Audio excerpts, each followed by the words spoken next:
오늘 성탄절에 하나님의 말씀은 마태복음 1장 18절부터 21절 말씀입니다. 그리고 설교의 제목은 구원자 예수님입니다. 우리 옆에 있는 분들하고 메리 크리스마스 인사합니다. 시작. 메리 크리스마스. 어제 제가 말씀드렸죠. 메리 크리스마스라는 건 어떤 뜻이라고요? 메리. 영어로 해서 그런데 기쁜 성탄. 기쁘게 성탄절을 보내십시오. 또 그렇게 인사하는 것은 축복하는 의미도 있죠. 성탄절이 기쁘게 되어지기를 축복하는 그런 의미가 있습니다. 오늘 예수님께서는 우리의 구원자로 이 땅에 오셨습니다. 우리가 살아가는 이 세상을 제가 늘 강조하듯이 우리는 광야의 세상을 지나고 있습니다. 광야 같은 세상이기 때문에 우리에게는 수많은 일들이 찾아오고 또 그 일들 중에서는 좋은 일도 기쁜 일도 있지만 굉장히 어렵고 힘든, 그래서 마치 시편 23편에 말씀하신 사망의 음침한 골짜기 같은 그런 경우들도 수없이 찾아옵니다. 그런 걸 한 번도 안 만나고 인생을 80평생 또는 90평생, 100년, 100살 평생을 그렇게 사신 분이 있다면 아주 굉장히 우리는 복된 사람이라고 말할 것이에요. 그런데 그 복된 사람이라고 말하는 사람도 나름대로 사망의 음침한 골짜기 같은 것을 많이 만나고 겪어왔다 하는 것이죠. 할렐루야. 우리 조정훈 성도님이 90몇 세신데 그동안 살아오면서 그런 세월을 거치셨을 거야.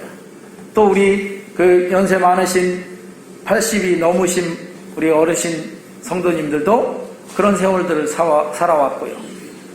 그렇게 말하면 또 조금 더 연배가 낮으신 그런 분들이 또 목사님, 저도요 연배는 조금 낮지만 그런 세월을 많이 겪어왔습니다. 이렇게 말하는 사람들도 있을 거예요.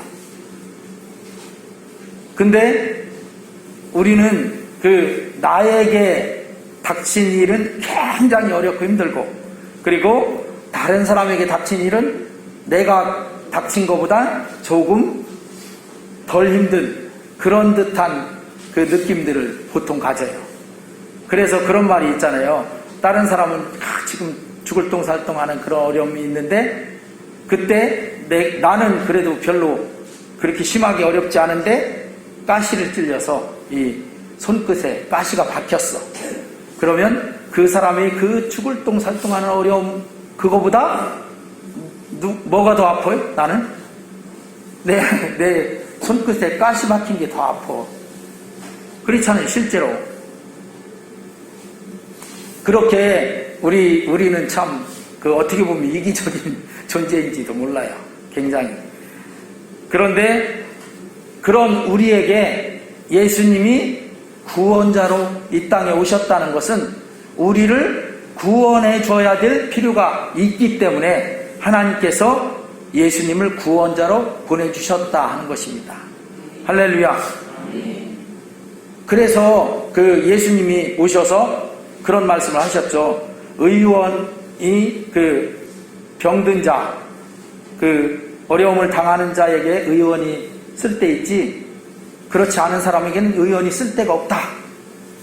그때 당시에 예수님의 구원의 필요를 느끼지 못했던 사람들, 그 사람들에게는 쓸데가 없었던 거예요. 실제로 지금도 마찬가지로 지금 이 시대에도 예수님이 구원하러 오셨다는 구원자인 예수님이 나는 구원받을 만한 일이 없어, 필요가 없어, 이런 사람에게는 절대로 쓸데가 없는 거죠. 진짜로. 지금도 그렇잖아요. 우리가 지금 코로나 전국 속에 있는데 코로나에 걸리지 않은 사람들에게는 코로나 치료 병상은 별로 필요가 없어. 그렇지만 걸린 사람에게는 그게 정말 절대적으로 필요한 것이죠. 그래서 지금 우리나라가 좀 심각하다 보니까 그 병상이 부족하고 막 그러니까 지금 여러 가지 어려움들을 겪고 있는데, 그런 것처럼 예수님이 구원자로 이 땅에 오셔서 구원하시는데 정말 그 예수님을 기쁨으로 성탄을 정말 메리 크리스마스로 이렇게 맞이할 사람들은 예수님이 나를 구원하시러 오셨구나, 이걸 절실히 느끼는 사람에게는 더 큰 기쁨과 그리고 그 예수님을 정말 환영하면서 맞이하는 그런 성탄절이 될 거예요. 그렇죠? 그런데 나는 지금 상태가 너무너무 좋아, 그런데 나에겐 부족한 것도 없고 필요도 없어, 이런 사람은 성탄절 뭐야 이거 이렇게 말할지도 모르겠습니다. 그래서 이 시간에 구원자 예수님을 우리가 정말 전부 다 우리 성도님들은 절실히 필요로 하겠지만, 혹시라도 조금 덜 절실하게 여기는 분들을 위해서 오늘 이 말씀을 그분들에게는 정말 내가 구원자이신 예수님이 정말 필요한 사람이었구나 하고 느끼는 그런 말씀이 되었으면 좋겠습니다. 오늘 말씀을 보니까 21절에 아들을 낳으리니 이름을 예수라 하라. 이는 그가 자기 백성을 그들의 뭐에서 구원할 자이심이라고 했어요? 죄에서 구원할 자이심이라. 이렇게 말씀하십니다. 자, 예수님이 우리를 구원자로 오셨는데 우리 뭐에서 구원하신다고요? 죄에서 구원하신다. 이 말씀을 우리가 딱 대할 때 내가 죄인이다, 그래서 나의 이 죄에서 나를 구원하시는 예수님이다, 이렇게 딱 지금까지 계속 말씀드렸듯이 아귀가 딱 맞아떨어지는 분은 딱 좋아요. 그런데 죄에 대해서 나는 별로 죄가 별로 없는데 저 옆에 저 사람들 많은데 나는 별로, 이렇게 느끼는 사람들은 뭐야, 예수님 죄에서 구원하러 오셨으니까 나랑은 별로 상관이 없겠네, 이렇게 되겠죠. 근데 우리가 꼭 알아야 되는 것은 모든 우리 사람들은 죄인이다. 그래서 로마서 3장 23절에 뭐라고 했어요? 모든 사람이 죄를 범하였음에 하나님의 영광에 이르지 못하더니 라고 말씀하고 있는 것을 우리가 주지해야 된다. 우리가 알아야 돼요. 그러니까 혹시라도 나는 그래도 좀 딴 사람보다는 죄가 별로 없어, 이런 분들에게는 이 말씀을 꼭 기억해야 돼요. 사실 전에 제가 한번 그런 예화를 들었던 적이 있는데, 우리나라는 굴뚝 청소를 안 하지, 별로 굴뚝 청소하려면 옛날에 대나무나 철사로 된 해갖고 이렇게 청소하면 끝이에요. 근데 유럽 쪽은 굴뚝 청소를 하려면 어떻게 해요? 굴뚝 청소하는 사람들이 다니면서 굴뚝을 타고 들어가서 해요. 왜냐하면 그쪽은 벽난로라는 걸 이렇게 설치해서 거기서 벽난로를 불을 떼면 그 벽난로가 각 층을 쭉 이렇게 굴뚝이 쫙 올라가면서 몇 층, 5층, 6층 되면 그게 몇 층마다, 각 층마다도 영향을 끼치는 거죠. 따뜻하게. 그리고 최종적으로 이제 위에 굴뚝으로 해서 이제 연기가 나가요. 그렇게 하다 보면 한참 떼다 보면 어떻게 돼요? 불을 떼면 끄름이 꼭 생기게 되잖아요. 끄름이 거기에 맺혀요. 끄름 무슨 색깔이에요? 끄름 검은 색깔이에요. 그죠? 어제 저녁 때 넌센스 퀴즈 냈지만 이건 넌센스 아니에요. 모두가 다 아는 그런 거. 그러니까 끄름이 막 맺히면 옛날에 불 떼고 이렇게 하신 우리 어르신 성도님들은 알겠지만, 부엌에서 불 떼면 부엌이 처음에는 깨끗하죠. 새로 지면. 근데 부엌에 불을 떼는 데를 놓고 부엌에 불을 떼면 한 몇 10년 정도 지나면 부엌 전체가 사실 새카매져요. 왜냐하면 거기 부엌에 불을 떼서 여기 바깥으로 나오지 않게 해도 연기가 계속 나오게 돼 있어요. 연기는 끓음을 만드는 거야. 그 연기가 맺히면 끓음이 돼. 그러니까 그 알게 모르게 암만 청소해도 부엌은 새카매. 제가 어렸을 때부터 나고 자란 그 시골집이 공주에, 지금도 우리 가면 집이 있는데, 그 집에 제가 어렸을 때 꼭 생각한 게 있어요. 중학교쯤 돼서 부엌에 들어가면 부엌이 왜 이렇게 다 새까만지, 너무너무 새까매. 그러니까 창피해. 누구라도 오면 부엌 보면 창피할 것 같아. 왜? 새까마니까요. 근데 친구들 집에 갔더니 친구들 집도 다 똑같아. 부엌이 다 새까매. 그래서 가만 이렇게 보니까 불을 떼면 그럴 수밖에 없어요. 끓음이 다 달라붙더라고요. 그러니까 유럽은 수십 년, 때로는 몇백 년을 이어온 집들이잖아요. 성처럼 이렇게 해서.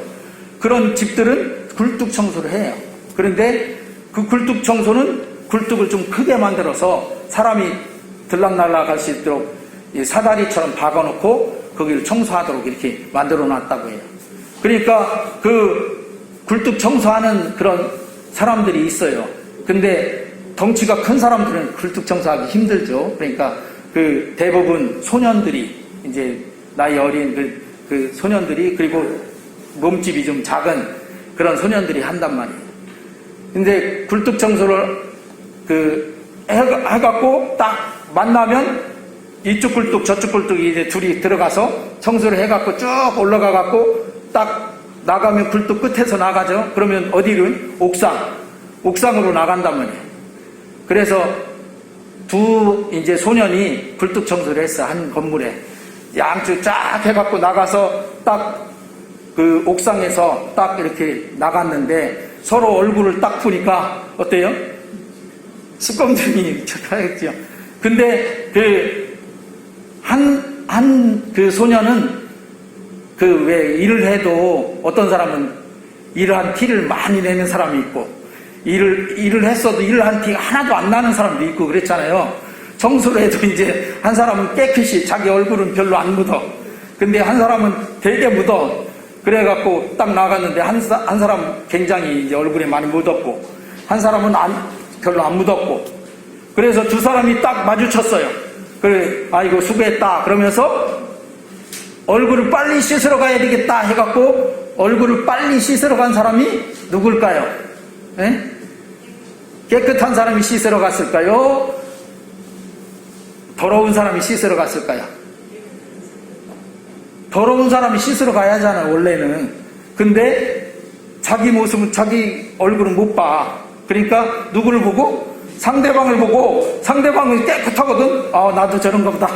그리고 근데 그 상대방은 보니까 아이고 얼굴에 막 스검정이 얼마나 많이 묻었네. 그래서 그 사람이 보고 씻으라고 얼른 갔다는 얘기가 있어요.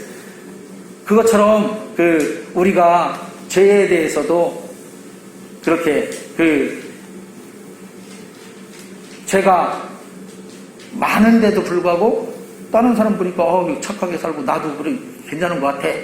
이런 사람은 죄를 별로 느끼지 못하고, 또 거꾸로 그래도 좀 의롭게 잘 산다고 하는 사람인데 다른 사람들 살아가는 거 보니까 너무 죄가 많고 막 그래. 그러니까 그걸 보고 나도 그렇겠구나 해서 이렇게. 그래서 예수님이 그런 말씀도 하셨죠. 죄가 많은 곳에 은혜가 더하느니라. 로마서에.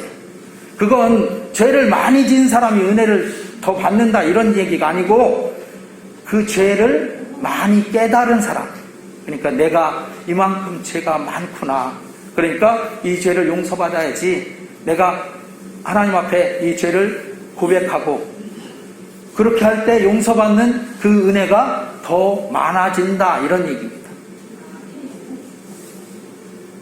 오늘 예수님이 우리를 죄에서 구원할 자이시라 이렇게 해서 그래서 이 죄 얘기를 하다 보니까 이렇게 여기까지 왔는데요.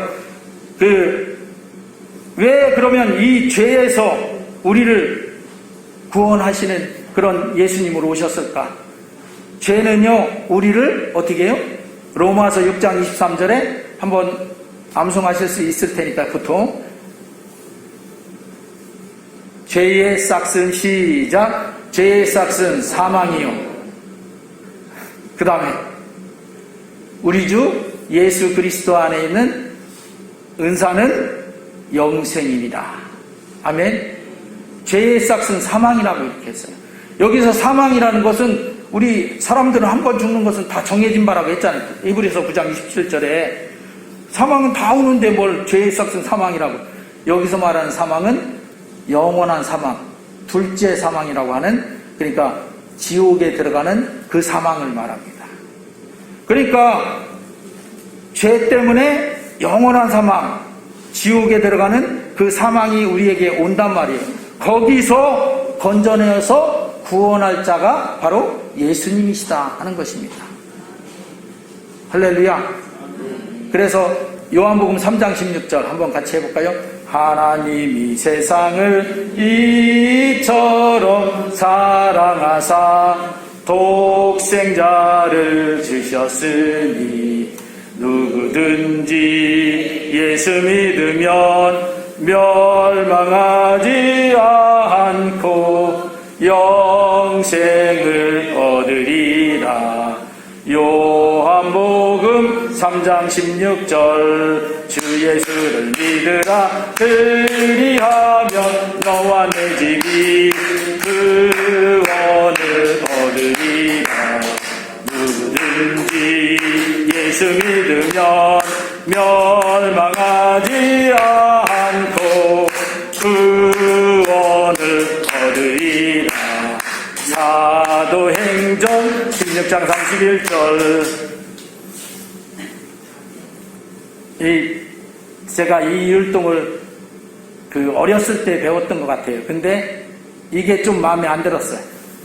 멸망. 이게 좀 율동이지만 사실 이거 의미하는 뭐예요? 의미는 목을 치는 거 아니에요? 얼마나 이게 사실 뭐 애들이 할 때는 뭐 귀엽게 이렇게 한다고 하지만 사실 의미는 목을 치는 거 아니에요? 그러니까 참 마음에 안 들었어요. 근데 표현을 그렇게 해서 그런 건데 어쨌든 이렇게 멸망, 지옥에 들어가는 거기서 건져내어서 구원할 자가 바로 예수님이다 하는 것입니다. 우리가 지금 가고 있는 게 광야 세상이잖아요. 이 광야 세상을 다 지나면 누구나가 다 하나님이 정해주신 대로 한번 죽는 그 죽음에 이르게 된단 말이에요. 그런 다음에는 하나님 앞에서 심판이 있을 것이라고 했잖아요. 심판이 있으면 그 심판을 통해서 어디로 갈라져요? 딱 갈라져요. 천국 영생으로, 또 지옥 영원 죽음으로 딱 갈라진단 말이에요. 그때 어디로 가도록? 천국 영생으로 가도록 하기 위해서 하나님께서 예수님을 이 땅에 보내주신 거잖아요. 그게 요한복음 3장 16절이잖아요. 그런데 이렇게 보내주신 이 예수님이 오셔서 우리를 구원하시는데, 그런데 우리는 지금 어디 삶을 살고 있다고 했어요? 광야 세상이란 말이에요. 광야 세상이니까 우리가 육신을 갖고 있으니까 지금 당장에 급한 게 뭐예요? 광야 세상에서 만나는 여러 가지 어려움들이죠. 지금 당장 올해도 급한 게 뭐예요? 코로나잖아요. 코로나.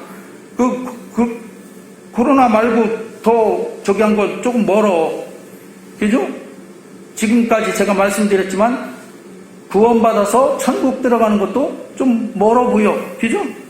지금 당장에 아까 말씀드렸듯이 이 손가락 끝에 가시 찔린 게 더 아파. 지금 당장은. 그죠? 구원이고 뭐고 이렇게 너무 좀 심하게 말하면 아이고 그건 나중 일이고, 아이고 지금 내가 이게 손가락에 가시 찔려서 이거 아파서 죽겠단 말이야. 이렇게 된단 말이죠.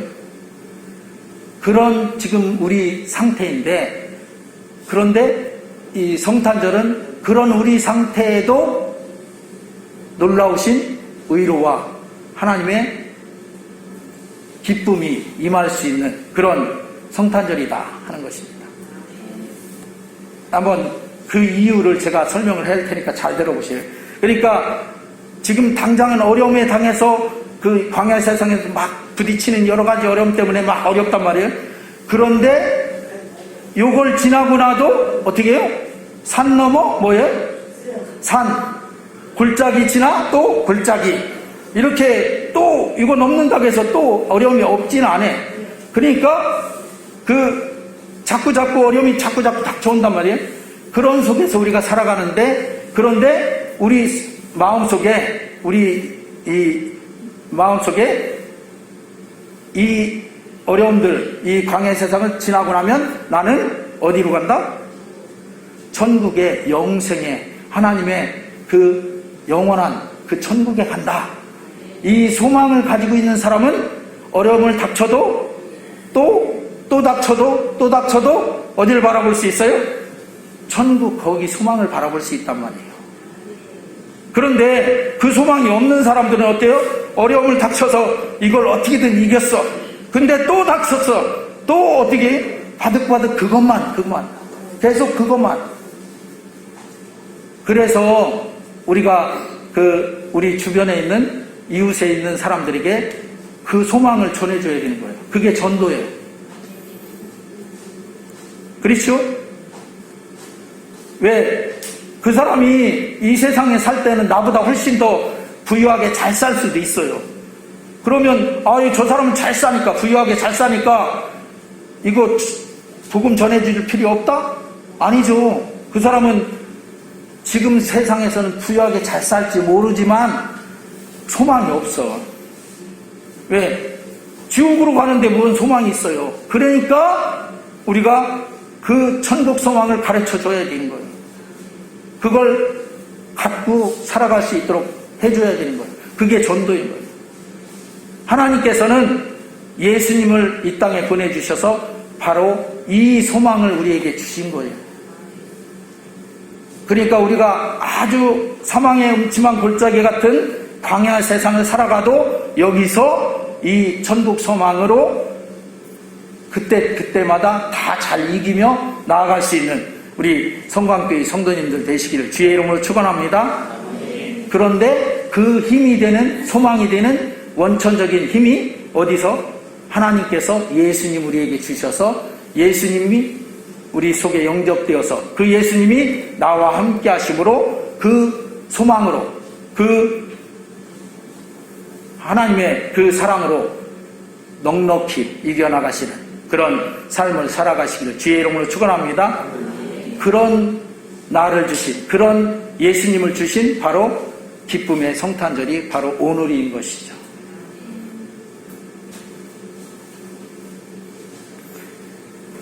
예수님이 오실 때 이미 계획되어 있었잖아요. 하나님은 예수님을 이 땅에 보내주셨다가 나중에 십자가에 못 박혀 우리 죄를 다 대신 담당하시고 죽어주실 것이 다 예정되어 있었잖아요.